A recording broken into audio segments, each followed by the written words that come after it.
billions of years of evolutionary advancement. And then we have Cassie. So nice. Oh, happy day, I'm glad.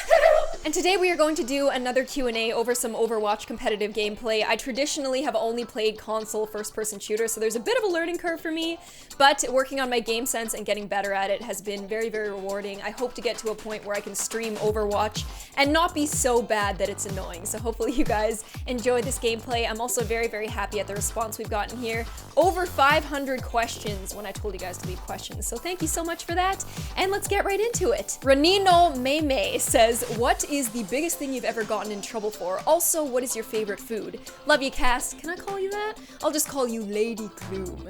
Lady Gloom sounds very noble. Thank you so much for that. I think the biggest thing I've ever gotten in trouble for that I can just think of off the top of my head is in the 2nd grade, I used to like to go around and flood the toilets with toilet paper. I'd just put a ton in and flush it and it would flood and I'd run away and be like, yay!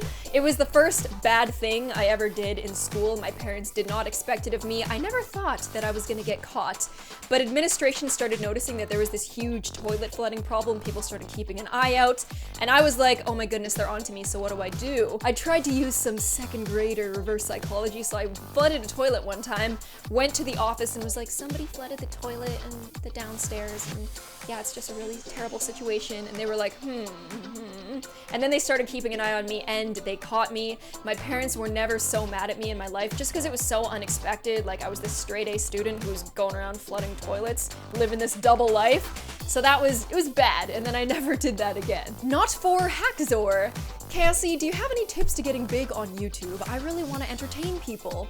Well, I can't really give you advice on that because I don't really think that I'm a big YouTuber. I just think the main thing you gotta focus on is making stuff that you're proud of, making content that you would be excited to find. I think that is the #1 thing. Also, just have as much fun as possible while you're playing. One of the reasons why I love this channel so much is that I'm just having fun and being myself, and the ability to do that and not put on a show every single day makes it really easy to make content consistently. Becca Louise says, your teeth are so white. Do you use any special products on them? Love your videos. Thank you so much. My teeth they're okay. I mean, they're not like as white as they used to be. I don't use any special products on them. I used Crest White Strips like many, many years ago and haven't used them since. I tried to ask my dentist if there's any way to make them whiter, but he said they're as white as teeth can get naturally, unless I want them to be like beaming out of my mouth, and I decided that it's fine. Just brush them, floss them, take care of them. Have a good teeth routine. I ate so many cookies in bed that Terry calls me Ernie. I need to stop doing that if I want to keep these babies white and cavity free. Hey, it's Romy says, if you get another dog, what would be its name, and would it be a he or a she? A she or a he?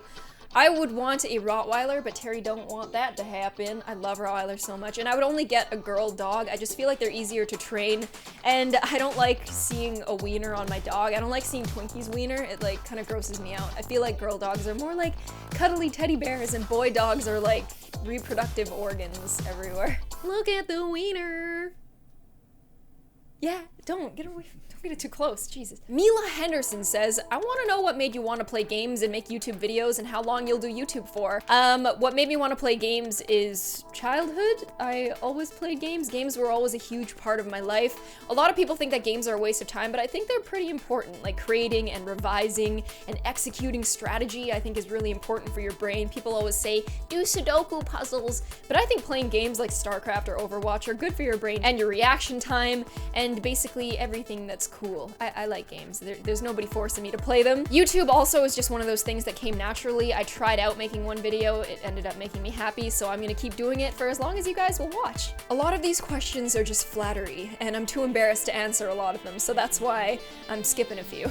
Kiwa Kitty says, hi Cassie, I love your vids and I was wondering if you could give me some tips about homework and studying well. I think the #1 thing about homework and studying is that you gotta turn your phone off, go into a cubicle if your library has one, bring a lot of food, and just sit there and read. Everything you need to succeed is right in front of you, so just use it, pay attention to it, talk about it. One of the reasons I feel like I did pretty well in the university classes I took is that I would learn something and absorb it, and me and my brother would like debate about what we learned and talk about it from different angles. It's really good to get used to writing essays by arguing your point verbally as much as you can and then doing a little practice.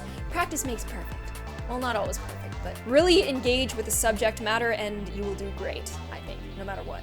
hopefully. Sure. November Baby says, what do you do if your boyfriend is always looking at other girls and you think he might be cheating and you think it might be with your best friend? You're either a jealous girlfriend for 2 reasons. 1 being you're insecure with yourself, or 2 being he might actually be cheating on you. If your suspicion is that strong that he is cheating on you, then maybe you should break up with him. I don't think it's healthy to be in a relationship with somebody that you just straight up can't trust. That's a really big thing. I mean, I feel like everybody gets a little bit jealous every once in a while. I do. What's a time when you get jealous? Is there anything I do that you're just like, ugh? Okay, no. Let's not get into that. Do I look at other guys? Sometimes. Does it make you jealous? Yeah. Yeah. Why would you celebrate that? I don't see. That's fucked up. I shouldn't have celebrated that. Something wrong with you. It just makes me feel wanted, and I feel like that is a really, really bad thing to like making your significant other jealous. I feel like a lot of people go out of their way to make their significant other jealous just because it feels good to feel wanted, but that is another thing that kind of roots from a bit of insecurity. So if you're jealous, try to make it so you can trust your significant other or break up with them. That's the only 2 options, in my opinion. You don't have to follow my opinion and just start dumping people like crazy. Millie Boxel says, hey Cass, can I call you Cass? Yes, you can call me Cass. Anyway, what was the best thing that happened to you in high school and how did you deal with bullies? If you had any, of course, I see no reason why, as you're such an amazing person, but if you did, much love, Millie. High school was a very good time for me. Middle school was really bad and I was bullied really badly, so I switched to a school that nobody who went to middle school would be going to, not so much to run away, but just to start fresh. And starting fresh was one of the best things ever. I made a lot of new friends. There were these 2 guys, Tyler and Stuart, and we were pretty much inseparable in the 9th grade. We were always together, always eating lunch at Stuart's house, having Ichiban and Katie with hot dogs in it. It was just a good time and I always fondly look back on those memories. I did have some problems with bullies when I was in the 9th grade. The girls in grade 11 really didn't like me and my friend because we dressed really weird and sometimes provocatively. We just really were into fashion and trinkets. On the first day of grade 9, we put stickers all over our bodies. We were just really weird people and we dressed really weird and we were the kind of people that you would bully in high school. They really didn't like us. I feel like it's probably because my friend Veronica is so beautiful that like we got a lot of attention and yeah, the girls, they bullied us a lot, they called us sluts a lot, they cornered us a lot, they pushed us into lockers, and that was an issue, and I guess all I could really do in that situation was ignore it and wait for them to graduate. I was really happy when they graduated. Trinity Weaver says, do you like Mario games? If so, what's your favorite? Mario 64 is one of my favorite Mario games, probably just because it just feels so magical. The way you can fly and like jump into a photo and then you enter a world. When I was a little kid, it just like opened up so many possibilities for me, and the way a game can tell a story and be so immersive. I just think, yeah, it's just a beautiful game. Perfect game. Right, Terry? Oh, it was great. It was a good one. One of the first I ever beat, and me and my cousin just ran around my house going, woo! What about that level where you're like sliding down the ice, racing the penguin? Oh, those were the days. Elise P says, so I want to start doing gaming, but I don't want to spend the money to buy games. What do I do? When we were little kids, we did a ton of chores to earn money. My brother had a paper route and a job as a bat boy. And basically we worked to get our games. Unless it was somebody's birthday, then we would get a game. But yeah, I feel like nobody should be forcing you to do gaming, or you shouldn't be like, oh, how do I get this thing going? It should just be something you do for fun, because I feel like you're not really gonna get good or develop game sense if it's not something you do for fun. So just do it for fun and then see where that will take you, if you can. One thing you can do is choose one game and just get really good at it. Just play it, figure out all the bugs and the glitches. That's what I did with Halo 1. Like, I know so much weird stuff about that game, and it's not that anyone was forcing me to get good at it. I just had a lot of fun playing it, and I feel like if something is fun, it's easier to get into it. And you don't have to spend a lot of money if it's just one game. I recommend Overwatch, it's great. Savage Cabbage says, what is your favorite game you've played? Overwatch. I feel like 3 weeks ago it would have been another game like StarCraft or Diablo 2 or Halo, but Overwatch is my favorite game I've played. At this point, it's just so fun how it's a team game. You have to use your mic and communicate, otherwise you'll get rolled by the other team if they're good. You can't really carry a team if your team sucks. It's a team game. I like that about it. And I also like that Terry and I have had something fun to do together. It's been a long time since we had a game that we played together religiously and got good at. The synergy that Terry and I have together is really good. Pony Girl says, the item to your right is your weapon in the Hunger Games. Would you survive? I got this No, we're not gonna make it. We might. Kill you. I'll bash him over the head and eat him. Well, I might make it. Okay, get out of here. Your weapon will make it, and you don't. Abby Wood says, what state do you live in? I live in Ontario, in Canada. Fabiola Perez says, when you were small, what job did you want? Or no job? When I was really little, I think I wanted to be a professor of literature. I just liked the idea of teaching and professing and doing research and writing books. I felt like that would be my dream job. I've always liked storytelling, and I feel like games tell a good story. I feel like traditional food tells a good story. I wanted to be a chef for a while. Just anything where you're expressing yourself in your work seems good to me. Nickens says, Cassie, I'm a big fan. My sister and I have been watching your beauty channel for years. I was wondering what your tips are for people who are trying to become more confident. I'm not very eloquent on this channel, but I can recommend you a video called My Dog is More Confident Than Me. That is on my other channel, and I feel like that video really, I feel like it says it all in terms of confidence. You just kind of got to get out there. Only think about your drawbacks in order to protect yourself when you're in harm's way. Otherwise, just chill, be yourself, and realize that nobody is judging you as hard as you think they are. And if they are, then they are small-minded people, and they're trying to not let you be a human being and become the person that you're gonna be one day. Tori James says, what's your favorite breakfast food? My favorite breakfast food is called roti prata. It's like flatbread. You rip a piece, you dip it in curry, you eat it. It's really good. Goes really well with chocolate milk. Haven't had chocolate milk in a long time though, so I just have it with water. It's okay. Thank you. Rosa Angelica Sadney says, what do you consider unforgivable?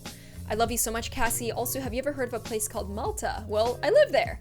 I haven't heard of Malta. I'm an uneducated piece of shit. What do I consider unforgivable? I think it's a person's inability to acknowledge that they did something wrong and they really hurt somebody else.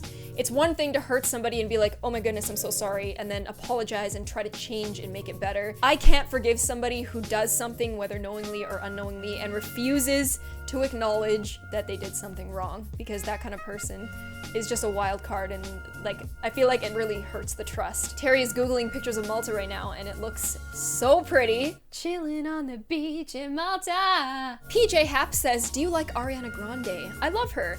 And if you do, what is your favorite song by her? Mine is All. I think she has a very, very strong voice. People that I used to hang out with got mad and called her a tryhard, but I think she sings really well.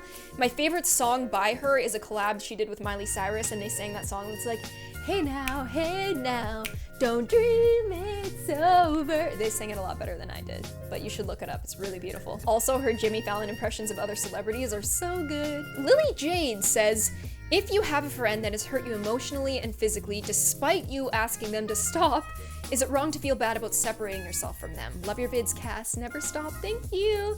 No, I don't think it's wrong to separate yourself from something that is toxic and you tell it to stop being toxic and it keeps being toxic.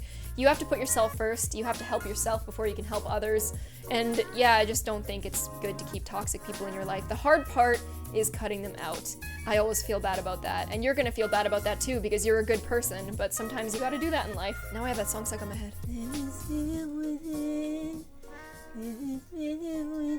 We just play a little clip. Oh, it's so nice. Oh! Rosa P says, how long have you and Terry been together? 5 years. I didn't know. I didn't know because it feels like 2 years. It feels like 3 years. Like yesterday. Yeah, it feels like yesterday. That's a bad thing? No, it's a good thing. Time flies when you're having fun. Don't. That wasn't fun. That felt like a year. Sarah Rawls says, would you rather be farted on by 1 hippo or spat on by 5 giraffes? I would rather be spat on by 5 giraffes because have you ever seen that video of that farting hippo? Okay, are you gonna fart or what? I don't got all day. Okay, it's good. I get it. It's real funny. Haha. Real good stuff. How long is it lasting? Okay, Terry's laughing. That's gross. That's porn. Did you see that? Somebody Did said. you see that? Imagine just going to the zoo, seeing a hippo fart like that and being like, did you see that, champ? No, I was buying some popcorn. Did you see it? That's nature. Yeah. That's what we're missing out on here. Okay, stop. I get it. Stop. Stop! Sakura Wolf 14 says, have you ever played any Legend of Zelda games? Yes, Ocarina of Time. And if you were a dog breed based on personality, what dog breed would you be? I'm gonna pick one of the smart ones, and it's gotta be honest. And don't you dare. Don't you dare. What are you gonna say? Poodle. Poodles are smart, thank you. I was gonna say Airbud. I was shooting hoops and this guy was like, Cass, like, you gotta, like that. And I was like, oh, not like that. Potato says, this isn't a question, but it's a question asking for advice. So maybe it is a question? That doesn't make sense. Oh well. But there's a boy that I've been liking for a year now, and I don't know how to figure out if he likes me. Do you have any advice on how I could figure out if he likes me?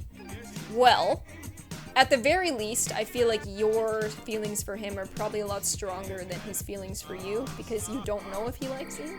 Or maybe he does. It depends how old you are, really. Do you guys stare at each other a lot? Are you guys constantly trying to, like, peep an eye at each other between classes? Every time I liked a guy in middle school, whenever it was, like, class break, I would always kind of just try to get in his line of vision and see if he would look at me, which he never did, so. If you guys are mature, then I would just, you know, go up to him and try to hang out with him. If you guys are in such different groups that would be awkward, then, oh man, I don't want to say, like, get your friend to ask. I mean, if you like this guy, surely there's something you guys have in common, right? It's not just because he's super fly and sexy, right? The hard thing about being in school is that you can really see somebody's personality without them seeing yours. It just depends on who you pay attention to. There's people that I knew a lot but didn't know anything about me, and there's people who, vice versa, they didn't know me. DHDHHDHDD says, what is the most stupidest episode on this channel that you made, but you're still the best, Cassie? Thank you. Well, I think that all of the Seduce Me's are very, very stupid, but I love them so much and they're so fun to make, and the fact that the community really enjoys them and looks forward to them and wants Seduce Me too makes me really happy. So I'm gonna get Yami, I'm gonna force her, grab her by the neck, make her do Seduce Me 2 with me. My Life as Yassi says, if you had to, would you eat a bird alive or your dog alive? Please. Or P.S. I love you. I love you too. Yeah, please eat these. I would eat the bird alive just because I feel like the bird has a smaller head and I could just bite its head off. I just try to think of the easiest way to kill it. I couldn't fit Twinkie's head in my mouth. And I feel like Twinkie's rotten too. You rotten over there, Wing? Plus I have more sentimental value for Twinkie. Yeah, and I feel like Twinkie's a little bit more intelligent than a bird would be, unless it's a crow. Crows are much smarter than Twinkie. Hi, Candy says, when you started YouTube, did you ever worry about uploading and people hating you? Yeah, when I started, that was a big insecurity of mine. Every single time I got a hate comment, I was like, how do I explain that I'm not this person that this person thinks that I am? But the more you are proud of your work and proud of what you're doing and being yourself, the less those comments get under your skin. I mean, I really like constructive criticism, but that's not really something you get in the YouTube comments. If my comments ever got to a point where it was all hate all the time, then I feel like I would have to stop reading and responding to so many comments, so I just hope it never gets to that point. It really helps when I get a negative comment and Terry translates it for me into something constructive, because I'm always just trying to get better and be a better person, so anything that puts me in that position, I'm grateful for. The Irish Twins! Do you remember me? And I love you so much, you're a big inspiration. Hey Terry! What's up? The Irish Twins, I try to remember every commenter who comments frequently, and the Irish Twins, you guys are in there. I remember. I will remember you. Will you remember me? No, I won't probably forget. Miru C says, what is your biggest dream? It's funny because my biggest dream changes all the time. And I feel like the good thing about that is if you're constantly following your heart, then you'll be living that dream. That sounds so lame, but I recently got an offer that would have been my ultimate dream, but I turned it down because I realized that, I don't know, you guys are my biggest dream. Like, this community and this channel is so corny. I'll stop. Leigh Morgan says, if you left YouTube and had a choice of a doctor or a teacher or a janitor for your job, what would it be? P.S. I love you. Would I be a general practitioner doctor? Would I be a teacher or a professor? I don't know if I could handle teaching, to be honest. Like, I don't know if I could handle, like, 8th graders for messing with me. I don't know. I'd be really strict and then I'd get kicked out. Doctor, I feel like being a doctor would be really rewarding, especially if I had like a specialty. That would be sweet. And for a janitor, it'd be cool too, because then I could just listen to my tunes and clean. I think any of the three would be good depending on the circumstances and what the dynamics of each job are. I love you too. The Shady Girl says, are you supportive of the LGBTQ+ community? I'm supportive of every community that doesn't set out to hurt anyone else. I think you should live how you want, love who you want, work whatever job you want, be who you want, and that's fine. I did a video not too long ago called A Normal Lost Phone, which is kind of centered around that, like a transgender person whose parents don't accept them. And it just makes me sad that a lot of people can't experiment with their humanity and who they are without feeling shamed. Because I've been shamed a lot in the past, and I feel like it only hindered my personal growth as a person. So if you don't think somebody's lifestyle is right, then just let them feel it out, let them be, and maybe, I don't know, maybe they'll change, maybe they won't. None of your business, personally, frankly. Diamond Days says, if you had to choose between the two, and if you were single, would you date Jacksepticeye or Markiplier? Hold on. I don't know either of them, so I'd have to guess based on their videos. And if you're in the YouTube community, some YouTubers are very different online than they are offline. And that doesn't necessarily mean that they're two-faced, it just means that their body of work, they want it to have a certain message. And that's totally fine, in my opinion. Some people think that you need to be the person you are online and offline all the time. I think that it's your channel, do what you want with it. Yeah, I think I'd go for Markiplier. Trying to make me jealous again. No, I'm not. Do you think that's why I picked that question, like subconsciously? And was like, that's gonna make him jealous. Probably. That's gonna fuck him up. If you were single, he's gonna learn. You're not. He's gonna get me a glass of water. You're not single. There's water there. It's half full. Yeah, that's the number one thing I hate about that kind of question is that I'm not single. So, I would never entertain that idea. But you just did. Huh? You just did. No, I mean like, a lot of people ask you that. Sometimes when you ask somebody that question, like when you ask a guy like this supermodel or this one, they go, oh, that one, because like that supermodel is like, if they had the chance, they would leave. Whereas if I had the chance with either of the two, I would say no. So. Yeah. Suck it, Markiplier. Shut up. Kia Gillum says, why did you send a 9-year-old to hell? 'Cause I'm an idiot. I was just playing that game for fun, and a lot of people got really, really upset about that, so I apologize. I sent a 9-year-old to hell for overpronouncing French words, and then a 16-year-old came up, and I was like, I shouldn't send someone under the age of 18 to hell, because they didn't have a chance, really. So that was really hypocritical and stupid, sorry about that. Niam Owens says, can you tell us a story? Why, yes I can. Come, and I shall tell you a tale. One time, me and my brother went to Toronto because we wanted to scout out his law school and see what was going on there. We stayed at this hotel, and I noticed at the hotel, the elevator didn't have like a key lock to get on each floor. You could start at the bottom and pick any floor you want and go there. I immediately noticed that that was a security issue because in Vancouver, you have a fob, and then it can take you to whatever floor that you're assigned to. So anyone could get to my floor. I was worried about that, made a mental note of that in my head, but then told myself, Cass, you're just being paranoid, it's totally fine. We went to bed that night, and then at 4 in the morning, somebody started just banging on our door, and then I think he like shouldered the door. He was attacking this door. I was so scared. I looked out the little peephole, and there was this huge dude, like he looked like Mike Tyson. And he looked like he wanted to kill somebody. He was mad. I don't know whether he was drunk and trying to get to another room or whether he was just trying to scare the living hell out of us, which he did. So I called every single person I knew. I was in Toronto, I lived in Vancouver at the time, but thankfully some of my Vancouver friends were in Toronto. I called them. I got somebody to escort me out of the hotel. I called security in the hotel numerous times. Nobody ever came up to help us. So I guess the moral of the story for that one is don't stay at a hotel that seems like the deal is too good to be true. It was a very, very cheap deal. We got it because we were, trying to save a little money, and then we almost got murdered. Well, no, we didn't, but it was really scary. And then Terry showed me a picture, and I screamed out loud, woke up everybody in my new hotel, and was really mad at Terry. And for that, I'm leaving you for Markiplier. Don't! That is as many questions as I'm gonna get to for now. I'm gonna do a part 2 since there's so many questions. Thank you so much for sending them to me. If you have any more, please leave them in the comments below. If you enjoyed this video, please give it one of these and make sure you subscribe to give that gloomy subscribe button a bit of a pick-me-up. I'll see you guys on the next one. Bye!